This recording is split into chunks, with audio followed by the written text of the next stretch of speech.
Bore da.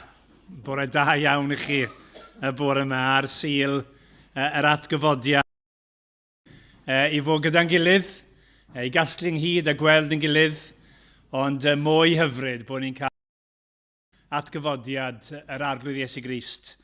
Bore yma gyda'n gilydd, nath e'n ddangos i'r disgyblion a dweud tangnefedd i chwi, a'n rhyfeddol. Dyna beth sydd ar gael i ni heddi, tangnefedd heddwch gyda Duw y bore yma.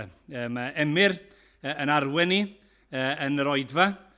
Croeso arbennig i chi os chi'n ymweld â ni. Mae'n dda iawn cael eich cwmni chi gyda ni bore yma. Ni'n gweddio bydd Duw yn bendithio ni wrth i ni i addoli gyda'n gilydd. Pidwch brysio bant ar y diwedd. Cyfle ni fwynhau paned ac yna y bwriad bod ni'n cyfarfod eto os dwi'n mynd am 5 y prynhawn a bydd Emyr yn arwen ni eto yn yr oedfa. Yn ystod yr wythnos, does dim rhan fwyaf gyfarfodydd gan fod ni'n wylio ysgol, ond mae yna gwrdd-gweddi yma nos Fawrth am 7:45 ac yna Sul nesaf os dwi'n mynd, fi'n arwen yr oedfa yn y bore ac mae Emyr yn arwen gyda'r nos. Dilech chi yn ystod yr wythnos diwethaf fod wedi derbyn ebost wrtho fi am gyflogau gweithwyr yr eglwys. Os ych chi'n aelod a chi ddim yn perthyn un o weithwyr cyflogedig yr eglwys, yna mae'n gyfarfod byr i ni wythnos nesaf ar ôl yr oedfa bore. Mae un o'r pethau ni'n tynnu sylw ato yn y llythyr oedd llyfryn Gwyn Williams, Cymer Arglwydd. Mae'n y gopïau gyda fi bore yma os hoffech chi dderbyn copi, felly cofiwch am hynny. Mae'r bwrdd wedi osod ar gyfer y cymyn y bore yma hefyd, a mae croeso i chi os chi'n credu yn yr arglwydd Iesu Grist i ymuno gyda ni, yn dathlu a myfyrio ar ei farwolaeth gyda'n gilydd y bore yma. Wel, dyna'r coeddiadau. Gadewch ni droi at Dduw mewn gweddi gyda'n gilydd.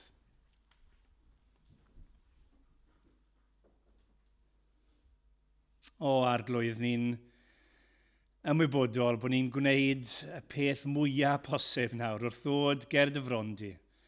Bod ni'n dod i addoli di. A ni yn gweddio y bore yma. Bydde di yn tynnu pob peth arall yn sylw ni. Ac bydde ni'n rhoi yn hunain yn llwyr i roi'r clod a'r mawl a'r gogoniant i ti yn unig. O Dduw, ni'n diolch i ti bod yna obeth i ni bore yma yn yr arglwydd Iesu Grist. Bod wedi concro marwolaeth, concro'n pechod ni. Bod y pedd yn wag, a bod na dangnefedd i ni, heddwch gyda'n Duw ni. Bod maddeiant a thrigaredd wedi ennill i ni yn yr arglwydd Iesu Grist. O Dduw, wrth i ni daddoli di bore yma, wrth i ni fyfyrio ar yr hyn wyt ti wedi dweud wrthon ni yn dy air di. Arglwydd i'n gweddio, bydden ni fel y ddau ddisgybl na ar y ffordd i ymais. Bod ni'n ymwybodol wrth i ti siarad, a bod e'n calonau ni ar dan. O arglwydd, trigyrha wrthon ni. Danfon dy ysbryd ato ni. Maddau ni bob pechod yn derbyn di, a mawryga enw Crist bore yma, gogoniant i ti. Amen. Amen. Wel, Pasg hapus i chi gyd. Mae'n dda yn dydy i ddod ynghyd i ddathlu atgyfodiad yr arglwydd Iesu Grist. Nawr, mewn rai traddodiadau eglwysig, mae'n beth eitha cyffredin mewn oedfa i gael cyfarchiad ac yna ymateb. A dwi ddim yn rhywbeth ni'n gwneud rhyw lawer fel eglwys, ond ni yn mynd i wneud bore yma, ni'n gwneud eithriad adeg y Pasg. Dwi'n gobeithio bod yna sleid yn mynd i ddod lan. Felly fi'n mynd i'ch cyfarchu efo'r llinell gyntaf, ac yna fe gewch chi ymateb gyda'r ail Crist a gyfodwyd. Amen. Amen. Gwych. Ni yn mynd i ddechrau'n hoedfa ni y bore yma gyda darlleniad. Fi eisiau i ni fynd yn syth at un o'r cofnodion o'r atgyfodiad. Ac i ni mynd i ddarllen felly o Luc 24 ac adnodau 1 i 12. A bydd y geiriau ar y sgrin. Lyc 24, dyma air ein Duw ni. Ar y dydd cyntaf o'r wythnos, ar doriad gwawr, daeth y gwragedd at y bedd, gan ddwyn y peraroglau roeddent wedi eu paratoi. Cawsant y maen wedi ei dreiglo i ffwrdd oddi wrth y bedd. Ond pan eithant i mewn, ni chawsant gorff yr arglwydd Iesu. Yna, a chwythau mewn penbleth ynglyn â hyn, dyma ddau ddyn yn ymddangos iddynt mewn gwisgoedd llachar. Daeth ofn arnynt, a phlygasant eu hwynebau tua'r ddaear. Meddai'r dynion wrthynt, pam yr ydych yn ceisio ymhlith y meirw, yr hwn sy'n fyw. Nid yw ef yma, y mae wedi ei gyfodi. Cofiwch fel y llefarodd wrthych tra oedd eto yng Galilea, gan ddweud ei bod yn rhaid i fab y dyn gael ei draddodi i ddwylo pechaduriaid a'i groeshoelio a'r trydydd dydd atgyfodi. A daeth ei eiriau ef i'w cof. Dychwelsant o'r bedd ac adrodd yr holl bethau hyn wrth yr 11 ac wrth y lleill i gyd. Mae'r Magdalen a Joanna a Mae'r mam Iago oedd y gwragedd hyn. Yr un pethau ddywedodd y gwragedd eraill hefyd oedd gyda hwy wrth yr apostolion. Ond yw ti pwy lol oedd yr hanesion hyn, ac wrth yr asant gredu'r gwragedd. Ond cododd Pedr a rhedeg at y bedd. Plygodd i edrych, ac ni welodd ddim, ond y llieiniau. Ac aeth ymaith gan ryfeddu wrth o'i hun at yr hyn oedd wedi digwydd. Amen. Fi wedi dewis un o'r 4 cofnod sydd gennym ni o'r atgyfodiad. A gallwn ni wedi dewis unrhyw un yn ddigon rwydd. Maen nhw gyd efo'u pwysleisiau gwahanol. Ond mae yna sawl peth amlwg sy'n gyffredin rhwngddyn nhw. Pethau sydd eisiau ni sylweddoli a deall o'r cychwyn am atgyfodiad yr arglwydd Iesu Grist. A fi jyst eisiau nodi 3 ohonyn nhw yn fyr wrth i ni ddechrau y bore yma. Y peth cyntaf ni'n gorfod deall yw fod hyn yn ddigwyddiad hanesyddol. Iawn? Mae'n cael ei chyflwyno i ni fel hanes. Digwyddiad go iawn. Okay? Dyma siwrd oedd yr awduron cyntaf yn deall y peth. Dwi ddim yn cael ei ysgrifennu a'i basio mlaen i ni fel allegory. Dwi ddim yn cael ei gyflwyno fel myth. Nid moeswers, rhyw fath o stori er mwyn dysgu rhywbeth i ni. Na, digwyddiad hanesyddol. Ni'n clywed yn yr darlleniad byr yma, gallwch chi ddarllen yn helaethach, am lleoliadau penodol. Ac am bobl penodol, pobl ddigon annisgwyl ar adegau. Ni'n clywed ei geiriau nhw, ni'n clywed ei gweithredoedd nhw, ni'n clywed am ei emosiynau, ei ymatebion nhw. Mae beth i ni'n dathlu bore yma yn rhywbeth nath wir ddigwydd. Ail beth am yr atgyfodiad ni'n gorfod deall yw hyn, fod e'n ddigwyddiad goruwch naturiol. Ni'n trafod rhywbeth fan hyn oedd yn arbennig, yn unigryw. Chod, dwi ddim, fel mae rai pobl wedi trial dadle, nath Iesu, nath y person hanesyddol, nath e hongian ar y groes, ac oedd wedi cael ei frifo, nath e golli lot o waed, ac oedd e'n boeth, ac yn y diwedd nath e llywygu. Ond nath e ddim wir marw, nath e llywygu cael ei gymryd lawr a'i roi yn y bedd ac yn ar ôl, chymod, cwbl o ddyddiau o orffwys a cwlo lawr ychydig bach a cryfhau, nath e ddod nôl at ei hun a felly just os nath e ddigwydd, o dim byd special amdano fe, na. Na, mae unrhyw un sydd yn meddwl hynny, wel, dyn nhw ddim yn gwybod unrhyw beth am y Rufeiniaid ac am croeshoelio. Na, mae yna bethau goruwch naturiol yn mynd ymlaen fan hyn. Ni'n clywed am yr angylion yma mewn gwisgoedd llachar yn ymddangos ac yn symud y maen. Y neges sydd ganddyn nhw yw fod Iesu wedi ei gyfodi. Nid bod e wedi deffro, nid bod e allan o'i coma, mae wedi ei gyfodi gan Dduw. A mae wedi gwneud hyn mwyn cyflawni beth oedd Iesu ei hun di dweud oedd yn mynd i ddigwydd, a bydde fe'n cael ei draddodi i ddwylo pechaduriaid a'i groeshoelio a'r trydydd dydd atgyfodi, a mae wedi gwneud hyn i gyflawni'r holl addewidion oedd Duw wedi roi yn yr ysgrythyrau. A felly trydydd peth ni'n gorfod deall o'r cychwyn yw fod hwn yn ddigwyddiad arwyddocaol. Mae hwn yn ddigwyddiad hanesyddol goruwch naturiol a felly yn rhywbeth ni angen talu sylw iddo fe ac ymateb iddo fe. A mae'r ffaith bod 4 cofnod gyda ni yn dangos hynny. Mae'r ffaith bod y gwragedd fan hyn, maen nhw'n clywed y neges, maen nhw'n gweld y bedd gwag, a be maen nhw'n gwneud? Mae hwnna'n od, ond na fe. Symud ymlaen i'r peth nesaf. Na, maen nhw'n gwybod bod yna rhywbeth mawr wedi digwydd fan hyn. A maen nhw'n redeg at y disgyblion, ac i ddechrau, mae'r disgyblion yn amheus, a falle bod chi bore yma'n yn amheus, a ddim yn gwybod beth i gredu.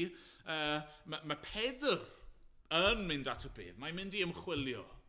A dwi ddim yn cael yr atebion yn syth, ond mae e'n gwybod bod yna rhywbeth yn mynd mlaen fan hyn. Ni'n clywed bod e'n mynd adre yn rhyfeddu wrtho'i hun. Ac yn nes ymlaen, mae'r arglwydd yn amlygu ei hun i Pedr ac i'r disgyblion eraill. Ond ni'n gorfod deall hyn, right? Mae hwn yn rhywbeth arwyddocaol. Bore yma neu heddiw, drwy'r byd, mae yna miliynau o bobl yn mynd i fod yn cyfarfod mwyn dathlu rhywbeth ddigwyddodd 2000 o flynyddoedd yn ôl. Pam? Wel, gobeithio erbyn diwedd yr oedfa byddwn ni efo syniad gwell o pam. Wel, cyn i ni fynd ymlaen, ni'n mynd i ganu gyda'n gilydd. O'r llyfr yma, rhif 235. Fe dorrodd y wawr, sancteiddiau'r y dydd, fe ddrylliwyd yr iau daeth y cadarn yn rhydd, fe gododd y ceidwad boed moliant i Dduw, fe goncrwyd marwolaeth, mae'r Iesu yn fyw. Cyhoedder y gair at seiniau'r y sôn, a thrawer y salm soniarus ei thôn. Dwedwch wrth Seion a Larys a Gwyw am sychu ei dagrau. Mae'r Iesu yn fyw. Na ni sefyll i ganu.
gair bach o weddi.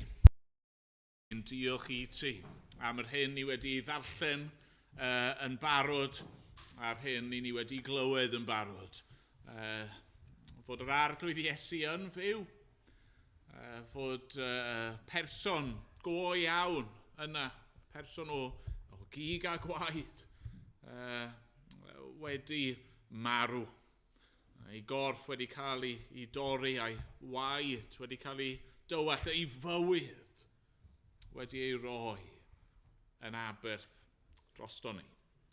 A ni'n diolch, fod e wir wedi marw, fod e wedi yfed y cwpan i'r gwaelod, fod e wedi suddo lawr i'r dyfnderoedd, fod e wedi gorffen y gwaith yn llwyr. Dad, ni'n diolch fod e wedi gorwedd yn y bedd, yn gorffwys o'i waith ar y sabodd. Ac i ni'n diolch i ti ar y dydd cyntaf o'r wythnos yna, fod e wedi atgyfodi, fod y bedd yn wag, fod yna ddechrau newydd, bywyd newydd, creadigaeth newydd ynddo fe. Arglwydd, ni'n diolch am y pethau hyn, a fel ni newydd ganu, a fel glywon ni ddydd Gwener, diolch fod yr arglwydd Iesu wedi dod, fel bod ni'n gallu cael cysur yn ein dagrau ni. Ni'n gallu sychu'n dagrau ni bore yma, yn gwybod dy fod ti o Dduw yn mynd i sychu bob deigryn o'n llyged ni un dydd, pan bydd yr arglwydd Iesu yn dychwelyd. O arglwydd, diolch amdano fe. Ac i ni yn gofyn, a nid i'n helpu ni, arglwydd, ni yn meddwl am y disgyblion, rai oedd i gweld cymaint, rai ddylse fod wedi gwybod beth oedd yn mynd i ddigwydd. Ac eto maen nhw'n araf i ddeall, maen nhw yn amheus, ac arglwydd, ni yn gweddio bore yma, os unrhyw un sydd falle wedi clywed y pethau hyn ac falle'n gwybod bod yna rhywbeth yn wir fan hyn. Arglwydd, gad iddyn nhw fynd i weld fel petai a dod i dy geisio di, ac arglwydd a wneud i ddangos dy hun y bore yma, os gwelid i fod yn dda. Dad, clyw ein gweddi ni, a mynd bod ni'n gofyn yn enw ac yn heiddiant yr arglwydd Iesu Grist. Amen. Amen. Ni'n mynd i gael stori i'r plant nawr.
Yr un nesaf.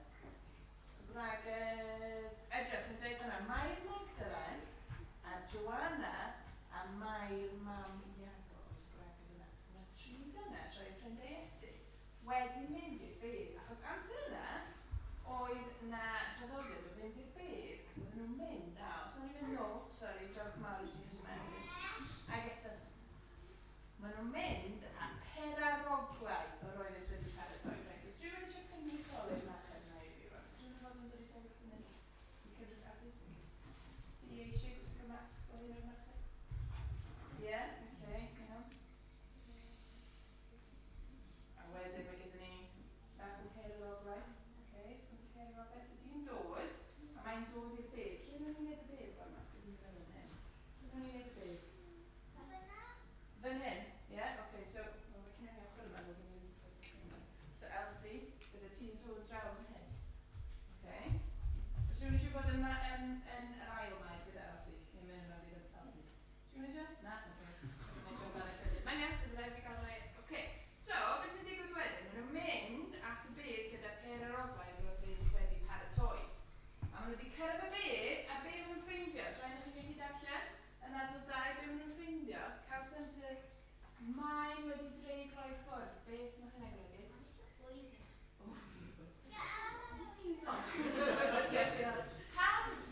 Beth mae caws center maen wedi dreiglo i ffwrdd yn golygu? Mae'n lot eithaf o bod yna. A nid i'n gwybod mewn eich chi?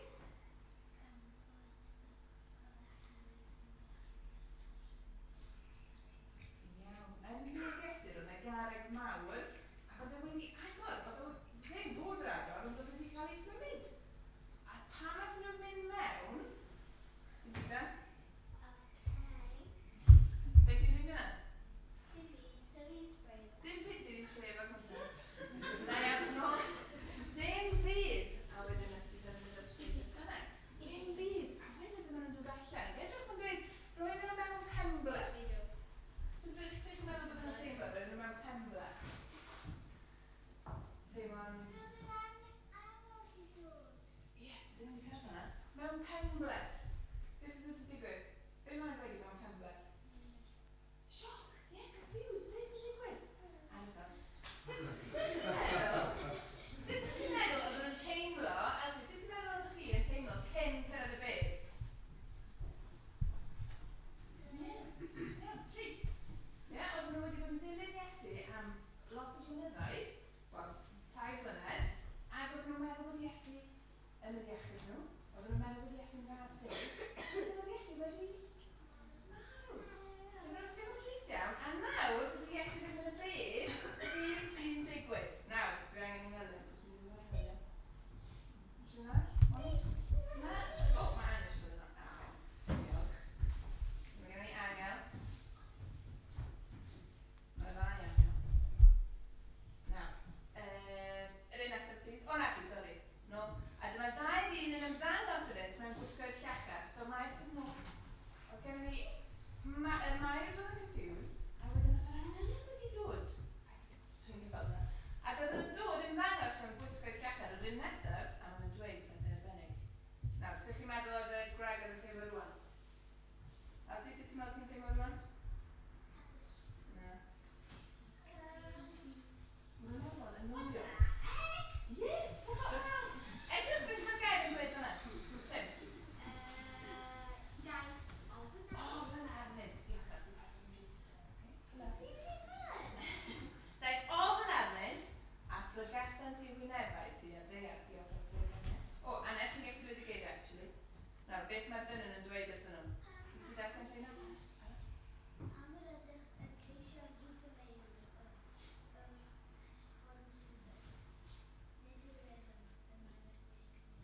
Diolch yn fawr iawn, Esther. A dyn nhw, ie, Ydy, ti'n iawn. O, mae'n iawn, mae'n gweithio i heddiw yma hefyd. So, dyma'r dyniad, dyma'r anghelion yn dweud, pam yr ydych yn ceisio ymhlith y meirw o hyn sy'n fyw? Pam ydych chi'n chwilio mewn byd, lle mae bobl wedi marw, am rhywbeth sydd fod yn fyw? A maen nhw wedyn yn mynd mlaen i dweud, chi'n cofio beth mae Iesu wedi dweud yr o'r amser? Ie, chi'n meddwl bod yn fab Duw, oedd e hefyd yn dweud bod e angen marw, bod e angen dod nôl yn fyw. A nawr mae e wedi. Mae e wedi gyfodi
ymlaen loft, ddim yn y toilet, ddim yn y gegin. Ddim yn y toilet, ddim yn y gegin.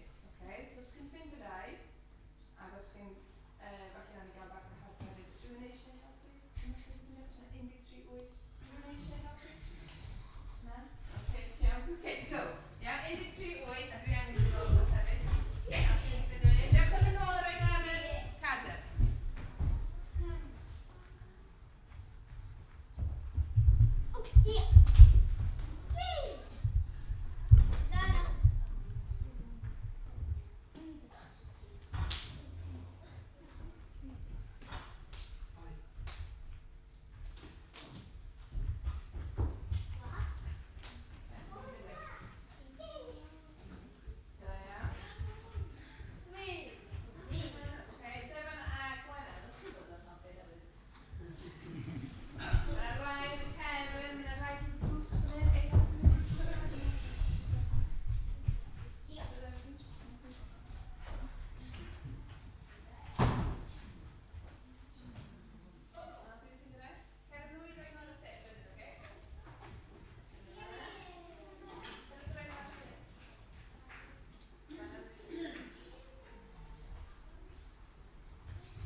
fy meddwl, yr hwn sy'n fyw. Nid yw ef yma, mae'n wedi ei gyfodau.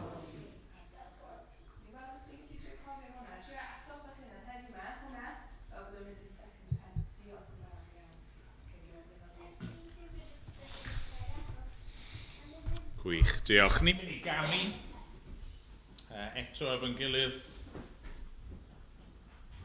Gwawriodd y bore yn ddisglair a chlir gen i gobaith yn ninas Jerusalem.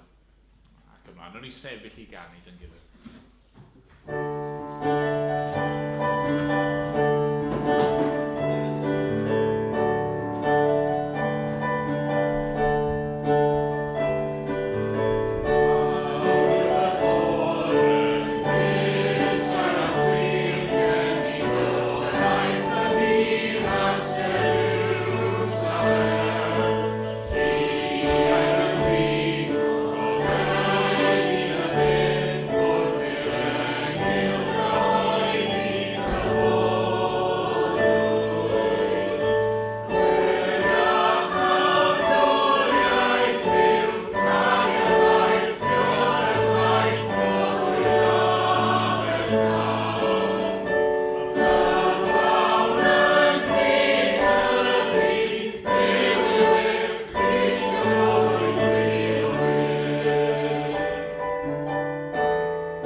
Eisiau ni droi'n sylw ni at ran arall o air Duw y bore yma, sef Rufeiniaid 5 ac adnodau 12 i 21.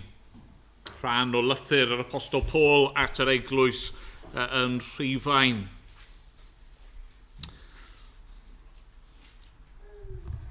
Dyma air Duw, Rufeiniaid 5, dechrau'n adnod 12. Ein dadl yw hyn.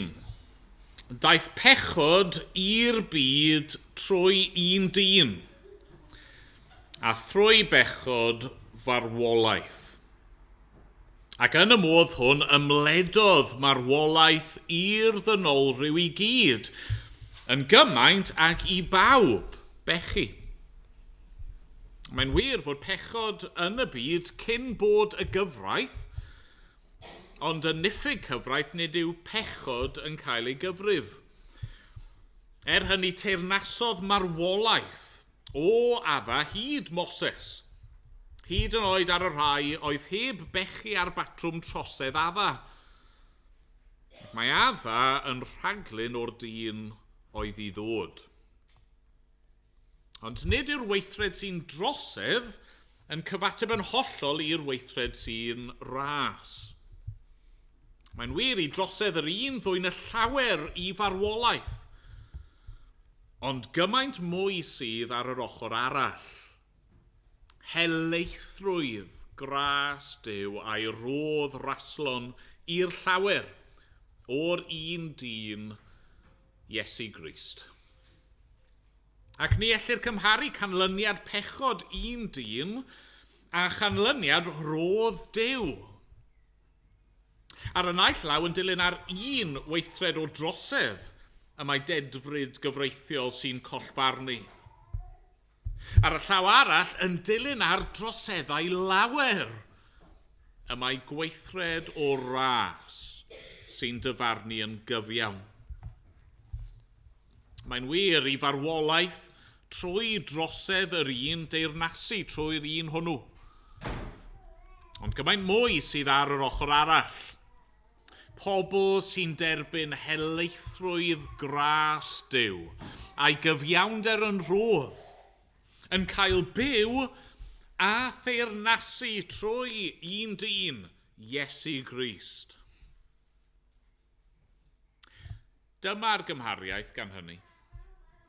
Fel y daeth collfarn ar y ddynolrhyw i gyd trwy un weithred o drosedd, felly hefyd y daeth cyfiawnhad sy'n esgor ar fywyd i'r ddynolrhyw i gyd trwy un weithred o gyfiawnder.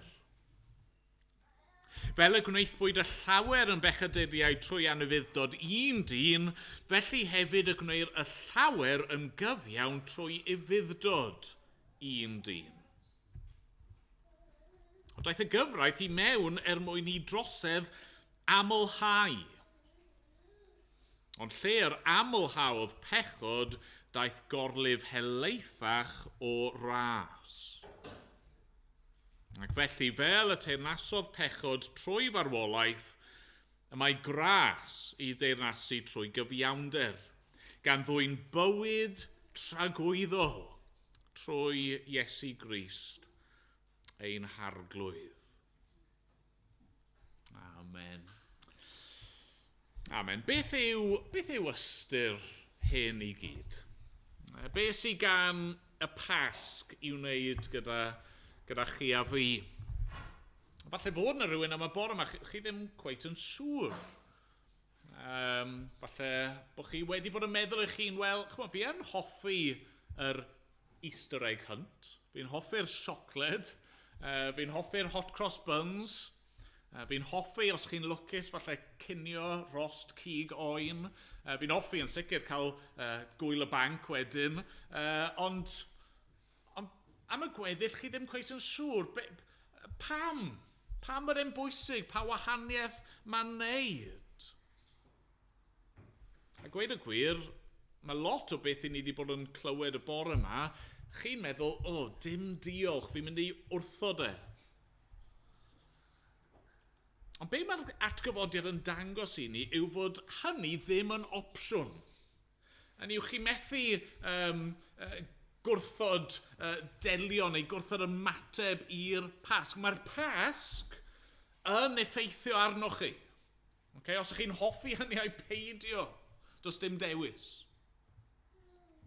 Beth yw arwyddocad y pethau ni wedi bod yn clywed y bore yma? Wel, mae atgyfodiad yr arglwydd Iesu Grist yn dangos i ni bod rhaid i ni wneud penderfyniad. Mae'n y ddewis gyda. Ydyn ni eisiau aros fel ydyn ni a cael marwolaeth trwy adda? Neu ydyn ni eisiau derbyn bywyd yng Nghrist? Yn ni'n methu anwybyddu'r peth a wneud dim, dyna'r dewis, dyna'r penderfyniad sydd gyda ni. Ydyn ni eisiau marwolaeth trwy adda neu bywyd yng Nghrist? Gyda chi ni feddwl am yr opsiwn gyntaf yna, marwolaeth trwy afa. Marwolaeth yn rhan canolog o'r Pasg, yn dydi, stori'r Pasg. Ni'n dathlu fod yna rhywun wedi marw. A ni gyd yn boenus o gyfarwydd gyda marwolaeth yn dyn ni. Ni gyd yn nabod pobl sydd wedi marw. Falle bod ein marwolaeth ni'n hun yn rhywbeth sy'n codi pryder i ni. Ond ydych chi erioed i meddwl am, wel, pam? Pam ydyn ni'n marw? Chymod, dyw gwyddonwyr ac eraill ddim wedi ffeindio esboniad go iawn. Yn sicr, dyn nhw ddim wedi ffeindio ateb i farwolaeth. Pam bod ni, fel pobl, ni'n cael ein geni, ac ni'n dechrau, mae yna fabi yn y cefn yn fach iawn. Ac am gyfnod o amser, ni'n tyfu, ac yn cryfhau, ac yn datblygu. Ac yna, mae yna bwynt lle mae hwnna'n newid. Ac falle ddim cweit yr un mor gyflym, ond yn sicr dros amser, ni yn gwanhau. A mae'r corff yn crebachu, a yn treulio, a mae yna bwynt yn dod, a mae'r pwynt yna'n gallu amrywio, mae yna bethau eraill wrth gwrs sy'n gallu gorffen ein bywyd ni cyn hynny, ond mae yna bwynt yn dod i bob un lle mae'r ymenydd a'r galon, a'r ysgyfaint yn rhoi'r gorau iddi. Pam? Wel, mae Paul yn rhoi'r esboniad i ni fan hyn yn dydi. Mae'n dweud bod ni'n marw oherwydd effeithiau pechod. Adnod 12, ein dadl yw hyn. Daeth pechod i'r byd trwy un dyn, a thrwy bechod farwolaeth. Yn sôn wrth gwrs am y marwolaeth sydd wedi dod i'r byd trwy afa. Yn y dechreuad, dyma Duw yn creu y nefoedd a'r ddeiar, a mae'n creu'r ddynoliaeth perffaith yma i fod mewn perthynas gyda fe. A dyma fe'n rhoi gorchymyn i adda ac i Efa i beidio a bwyta o'r ffrwyth o un goeden penodol. A mae'n rhoi rybydd yn y diwrnod y bwytau ohoni byddi'n sicr o farw. Os ti ddim yn bwyta, gei di fyw. Ond os wyt ti'n troi oddi wrtho fi, byddi farw. Be sy'n digwydd? Wel, mae adda wrth gwrs yn cymryd, a mae yn bwyta. Ac yn y foment yna, yn y drosedd yna, yn y tor cyfraith a'r pechod yna, mae'n cael ei dorri ffwrdd oddi wrthyw. Mae'n marw yn ysbrydol. Dyna yw marwolaeth mewn gwirionedd, yw cael eich torri ffwrdd oddi wrth Duw fel ffynhonnell bywyd. Ac yna, mater o amser yw hi nes bod e'n marw yn gorfforol. Mae'r llwch yn mynd i ddychwelyd i'r llwch. A be mae Paul eisiau ni ddeall yw eto nid rhyw allegory oedd hyn, nid rhyw stori tyloedd teg neu myth yw e, ond fod adda yn ddyn hanesyddol, yn berson go iawn, ac yn fwy na hynny fod adda yn gweithredu fel cynrychiolydd, representative.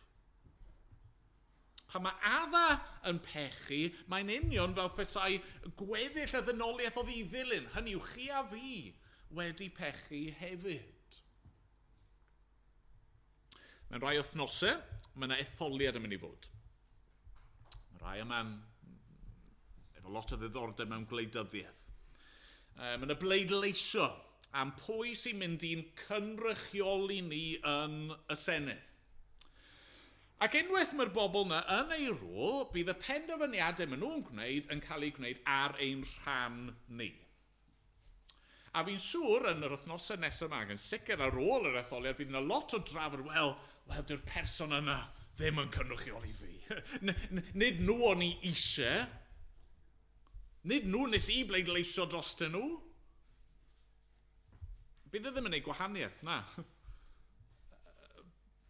Bydd y penderfyniad wedi wneud, os dim newid hynny. Ac falle bod hwnna'n anodd i ni dderbyn neu ddeall, mae Paul yn dweud fod yr un peth yn wir fan hyn. Daeth pechod i'r byd trwy un dyn, trwy bechod farwolaeth, ac yn y modd hwn ymledodd marwolaeth i'r ddynolrhyw i gyd yn gymaint ag i bawb bechu. Nath adda ein cynrychiolydd bechu, a felly i ni yn eog ynddo fe. Mae Paul yn dweud, mae'n y broblem ddwbl a gweud y gwir. Achos ein bod ni wedi syrthio yn adda, y gwir yw, os ni'n onest efo'n hunan, bod ni hefyd yn pechu yn bersonol hefyd. A mae'n broblem sy'n effeithio pawb, meddai Paul. Oedd adda wedi torri gorchymyn penodol. Ac oedd e ddim nes ymlaen nes bod Duw yn rhoi'r gyfraith i Moses pan oedd yna gyfraith a reolau penodol i'w torri. Ond mae Paul yn dweud, hyd yn oed rhwng adda a Moses, oedd marwolaeth yn teyrnasu. Achos fel pobl, hyd yn oed os eich chi ddim wedi clywed y pethau hyn a ddim wedi darllen y gyfraith i chi efo cydwybod, mae Duw wedi rhoi i chi. A chi'n gallu gweld o'r greadigaeth fod yna un sydd wedi ein creu ni a sydd yn heiddi ein addoliad a'n ufuddod ni. Na, mae Paul y gweud y gwir yn dadlau mewn ffordd fod y gyfraith, fod roi'r reolau yma mwyn dangos yn fwy ein hangen a'n pechod ni. Yn dweud yn adnod 13, mae pechod yn y byd cyn bod y gyfraith, ond yn niffig cyfraith nid yw pechod yn cael ei gyfrif. Dwi ddim yn golygu bod pechod ddim yn bechod, mae'n golygu chi jyst ddim cweit yn deall beth yw pechod a difrifoldeb pechod. Mae'n dweud rhywbeth tebyg yn adnod 20. Daeth y gyfraith i mewn mwyn i drosedd amlhau. Fel pobl, ni'n gwybod yn dyn ni, chi'n clywed reol, beth yw'r peth cyntaf chi eisiau gwneud? Torri e. Mae pechod felly, a marwolaeth, canlyniad pechod, yn rhywbeth sydd wedi cael ei basio i lawr. Mae yna family likeness. Ni wedi cael ein geni yn blant i adda, ni'n debyg iddo fe o ran beth sy'n wir amdano ni. A hefyd fel plant ni wedi pigo lan yr habits a'r mannerisms o'n tad cyntaf ni. Mae pechod fel salwch sydd wedi ymledu trwy'r ddynoliaeth. A does dim byd ni'n gallu gwneud mwyn datrys hynny. A fan hyn, ni'n dechrau dod i weld pam fod y Pasg i'w wneud gyda ni. Achos ni methu newid hyn. Dyma'r sefyllfa, dyma'r sefyllfa sylfaenol. A sdim byd ni'n gallu gwneud mwyn newid neu datrys y sefyllfa. Ni'n methu gwella ein hunan, iachau ein hunan. I ni methu rwystro ein marwolaeth ein hunan.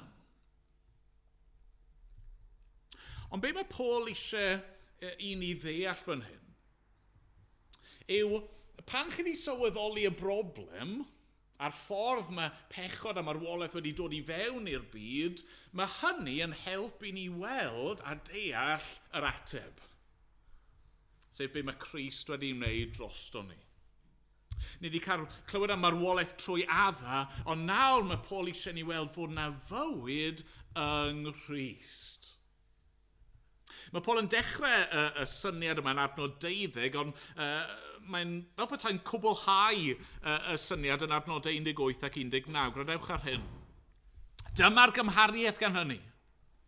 Fel y daeth collfarn ar y ddynolrhyw i gyd, trwy un weithred o drosedd, felly hefyd y daeth cyfiawnhad sy'n esgor ar fywyd i'r ddynolrhyw i gyd, trwy un weithred o gyfiawnder.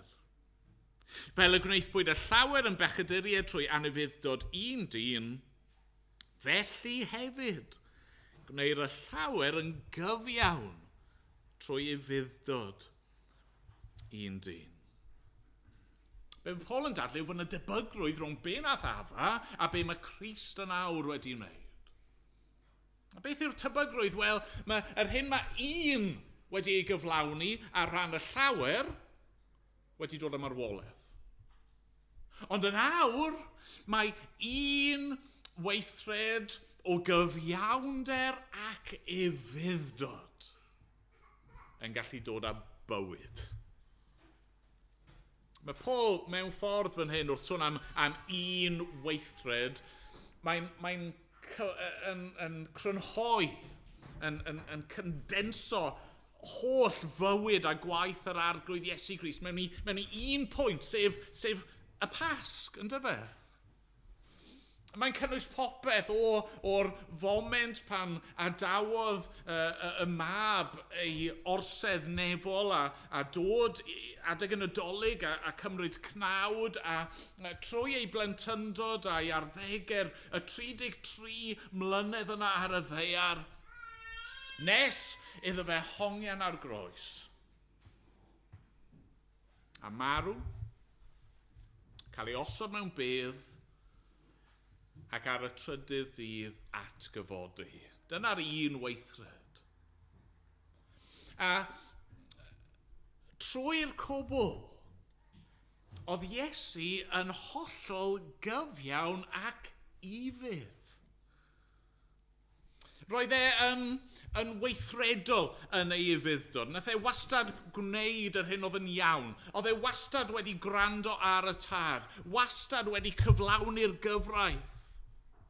I gyd. Dim ond un cyfraith.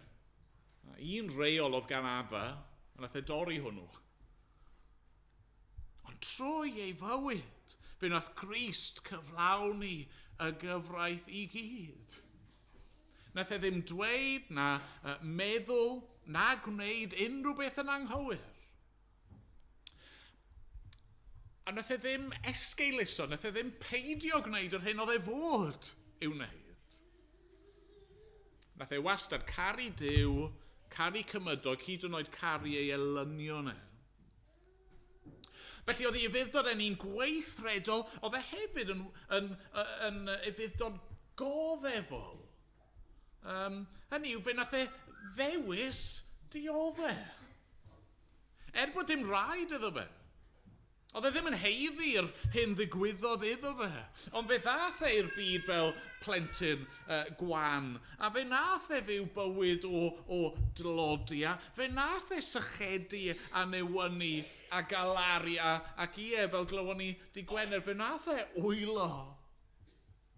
Fe nath e dderbyn pobl yn dweud celwydd amdano fe ac yn ei frydychu e ac yn ei wadu e ac yn ei wawdio fe. Nathon nhw adael iddo fe, iddyn nhw ei arestio fe a'i chwipio fe a poeri arno fe ac i ei hoelio fe ar groes. Pam?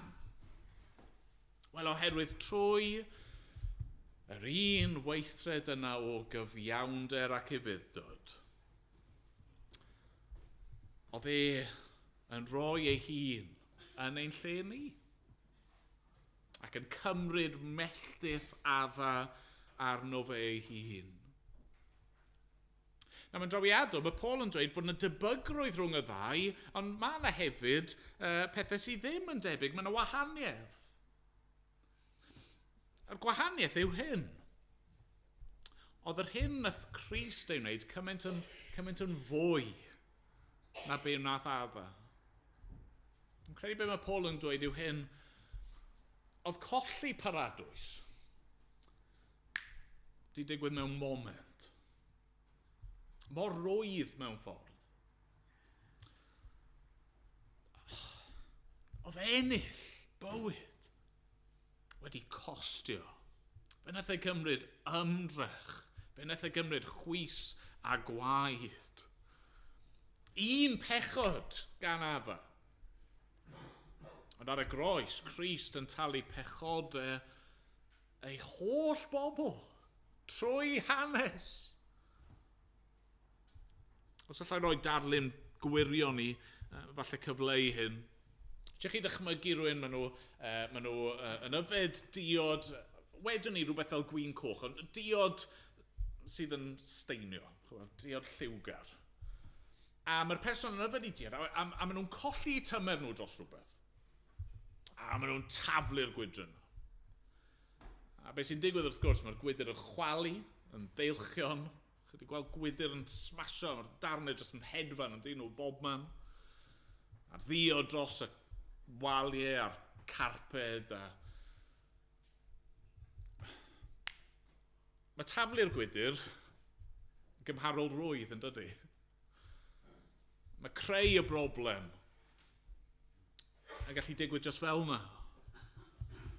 Mae clirio fel lan. Casglu'r holl darnau o wydr, cael yr stains allan o'r carped. Mae hwnna'n cymryd ymdrech. Dyna mae Paul fel petai'n dweud, yn yw, yn adda, ni'n cael beth i ni'n heiddi. Ond yng Nghrist, i ni'n derbyn gras. Mae'r hyn sy'n dod i ni trwy ffydd, maen nhw'n dod fel rhodd. Nawr mae effeithiau hyn, os ydych chi'n credu hyn, yn gallu newid eich bywyd chi. Maen nhw'n mynd i newid eich bywyd chi, a dyna ni'n mynd i ystyried heno, os dyw a'i mynd. Ni'n mynd i fynd mlaen i benod 6, felly dewch nôl i glywed mwy am y newid te. Ond hyd yn oed fan hyn, be ni wedi gweld mor belled, dyma sy'n gan y Pasg i wneud gyda chi. Chi methu osgoi e. Achos be mae marwolaeth ac atgyfodiad Iesu yn dangos yw mae fe yw'r unig un sy'n gallu'n hachub ni. Does yna ddim ffordd arall. Ac os i ni'n gwneud y penderfyniad o'i wrthod e, wel, i ni'n mynd i aros yn adda. A derbyn yr hyn mae'n cynrychiolydd ni yn ei rhoi i ni. Mae'r Pasg yn dangos fod yna ffordd arall. Fod yna ffordd nawr i bechod peidio a teirnasu drosto ni mwyach. Ac yn wir, ffordd i ni deirnasu gyda Christ. I ni'n gallu profi y bywyd newydd yna, bywyd tragwyddol ynddo fe. Be chi'n mynd i ddewis? Chi'n gorfod dewis rhywbeth, be chi'n mynd i ddewis? Marwolaeth trwyadda neu bywyd yng Nghrist. Falle bod chi'n meddwl eich chi'n ond dwi ddim yn nabod fi. Dyw Paul ddim yn nabod fi. Ddim yn gwybod beth yw maint fy mhechod, ond chi'n methu dadlau hynny. Mae Paul yn dweud, y mwyaf yw'n pechod ni, y mwyaf o ras mae Dyw yn dangos. Chi'n bechadur nawr, mae yna waredwr mwy. Diolch iddo. Amen. Amen. Ni'n mynd i ganu emyn efo'n gilydd cyn bod ni'n dod at fwrdd y Cymyn. Rhif 216.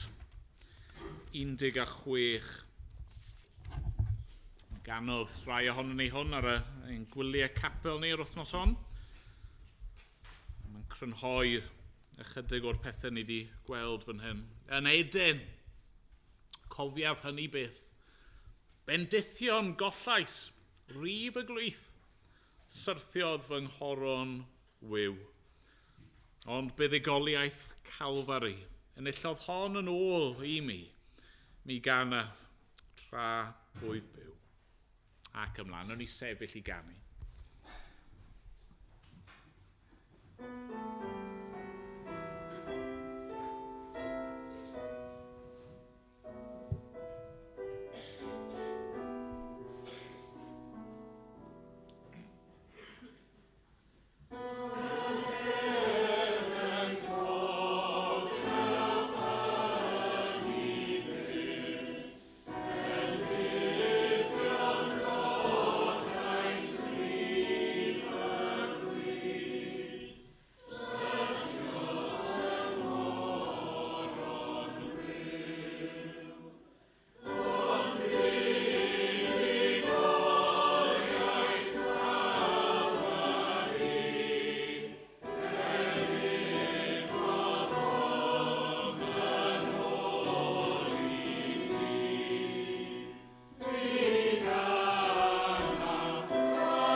Nath yr arglwydd Iesu ei sefydlu gyda'i ddisgyblion ar y noson y brydychwyd e. I ni'n cofio ac yn dathlu ei farwolaeth. Ni'n cofio ac yn dathlu fod e'n fyw yn awr. Ac beth sydd dynnu wrth gwrs fan hyn yw symbolau o ei farwolaeth. Y ffaith fod ei gorff wedi cael ei dorri ar y groes, y ffaith fod ei waed wedi cael ei dywallt drosto ni. A felly wrth i'r bara a'r gwyn ddod rown, falle bod chi'n meddwl mae beth sy'n cael ei gynnig i chi yw marwolaeth. Ond na, os dim angen hynny, achos mae dych chi marwolaeth yn barod. Os dim angen i neb gynnig hwnna i chi. Mae dych chi. Ni wedi derbyn trwy adda, ni'n cerdded rownd yn y corff yma o farwolaeth. Na, beth sy'n cael ei gynnig i ni yw bywyd. Bywyd. Fod un wedi marw yn ein lle ni. Un sydd yn fyw yn awr. Ac wrth i ni gymryd a bwyta ac yfed mewn ffydd, i ni yn derbyn nerth a bywyd gan ein gwaredwr byw at cyfodedig ni. A felly, os chi'n gwrthod cymryd, a mae'n iawn, peidiwch teimlo pwysau, ond os ych chi yn gwrthod cymryd, beth chi'n gwrthod yw bywyd. Chi'n dweud, na i just aros gyda beth sydd dyfu'n barod. Marwolaeth. Os chi ddim yn Christian bore yma, ni yn annog chi i beidio cymryd. Os chi'n gwybod na fi dal ddim wedi credu, peidiwch cymryd, achos dyw just bita gyfed ddim, nid hwnna sy'n mynd eich achub chi. Crist sy'n mynd eich achub chi. Rowch eich ffydd chi ynddo fe. Ond os ych chi wedi credu, hyd yn oed i credu yn ddiweddar, hyd yn oed i credu yn yr oed fa hon. Mae croeso i chi gymryd. I fwyta ac i yfed mewn ffydd yn yr arglwydd Iesu. Mae'r bara yn ddi-gluten a mae'r ddiod yn ddi-alcohol. A felly, peidiwch gadlu'r pethau hynny eich rwystro chi. Dim ond lle i chi ger bron yr arglwydd heddi. Fi'n mynd i ofyn i gwydio ni weddio, rhoi diolch am y pethau hyn, yn i ddosbarthu ac yna. Os newch chi jyst cadw y bara a'r gwyn a na i arwain ni wrth i ni fwyta cyfyd gyda'n gilydd. Diolch gwydion.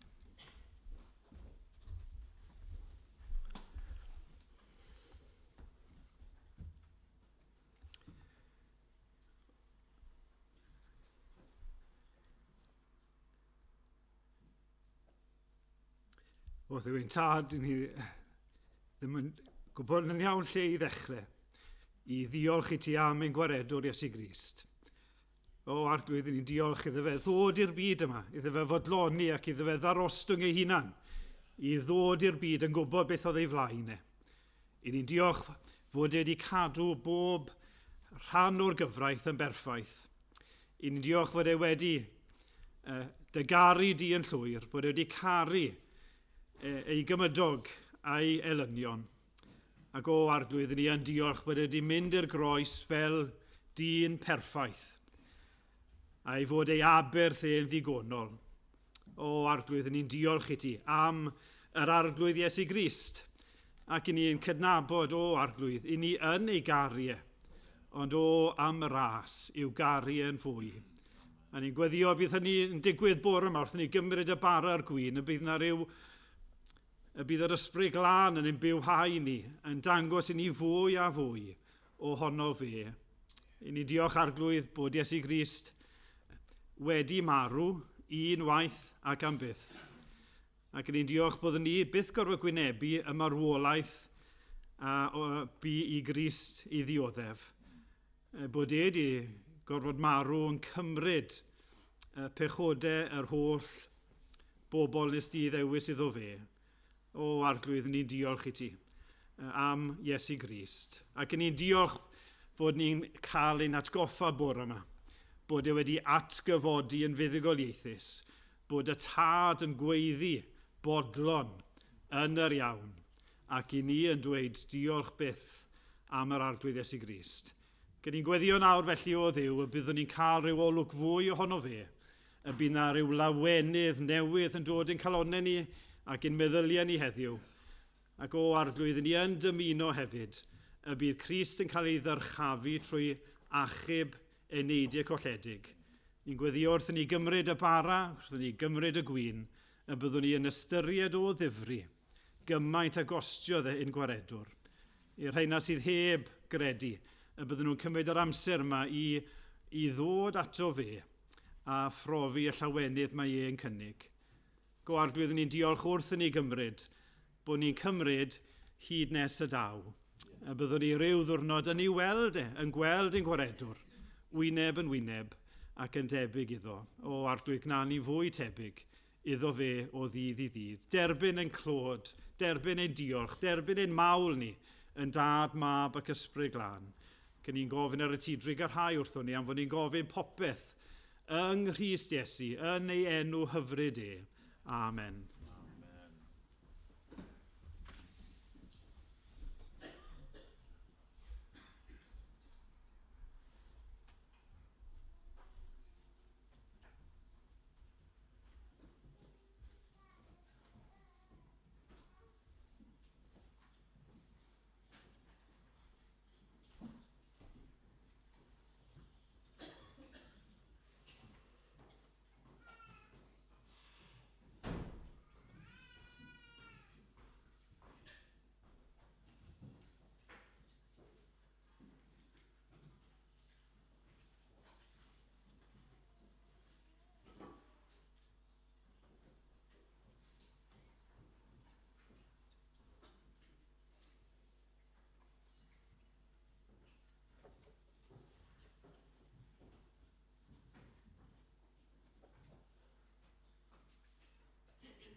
Mewn llythyr arall, at yr eglwys yng Nghorynth, mae yr apostol Paul yn dweud, fe dderbyniais i oddi wrth yr arglwydd, yr hyn hefyd a droddodais i chwi. I'r arglwydd Iesu yn nos y brydychwyd ef gymryd bara. Ac wedi iddo ddiolch, fe'i torodd a dweud, hwn yw fy nghorff sydd eich mwyn chwi. Gwnewch hyn cof amdanaf. Gadewch ni fwyta'r bara gyda'n gilydd.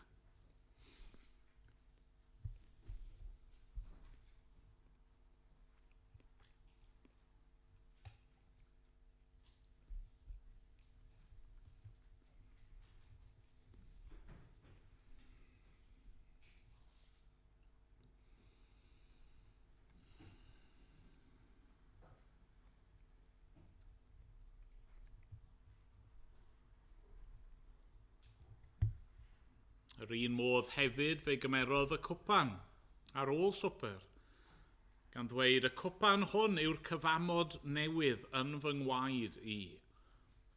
Gnewch hyn bob tro yr yddwch ef cof amdanaf. Oherwydd bob tro byddwch yn bwyta'r bara hwn ac yn yfed y cwpan hwn, yr ydych yn cyhoeddi marwolaeth yr arglwydd, hyd nes y daw. Gadewch i ni yfed gyda'n gilydd.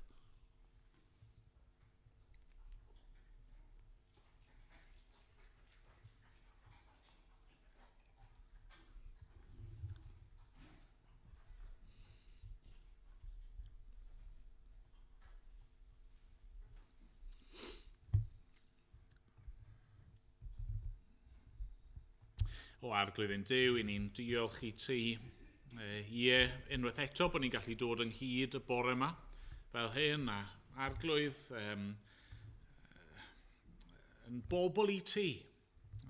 Bod yna rai yma'n cynrychioli eglwysu lleol gwahanol, bod ni'n gallu dod o gwmpas yr un bwrdd. A mae un torth ac un cwpan sydd mewn gwirionedd, un arglwydd a gwaredwr, un eglwys. A i ni'n diolch i ti am ein brodyr a'n chwiorydd sydd yn cyfarfod ar hyd a lled y byd mwyn dathlu atgyfodiad Crist. Arglwydd, gwnaed y bobl yn unedig arglwydd. Ac a wneud i. Ddangos dy hun yn fwy ac yn fwy i ni fel dy saint di. Ac arglwydd a wneud i'n defnyddio ni yn fwy ac yn fwy i gyhoeddi'r newyddion da yma. Arglwydd helpa ni, rho gyfleuon i ni, i ddweud wrth eraill am yr arglwydd Iesu Grist. Dad, bydd gyda ni, weddill y dydd, arglwydd helpa ni i barhau i fyfyrio ac i ymateb i'r pethau ni wedi clywed. A mynd bod ni'n gofyn yn ei enw e.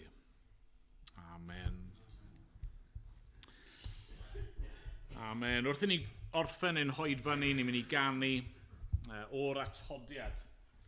Rhif 54, ti buai'r goron, atgyfodedig Grist. Cyflawn fuddugoliaeth gaid ar angau trist. Nawr ni sefyll i ganu. Oh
Yfed i ras ein harglwydd Iesu Grist, a chariad Duw, a chymdeithas yr ysbryd glân, bod gyda ni oll o'r awr hon ac hyd byth. Amen.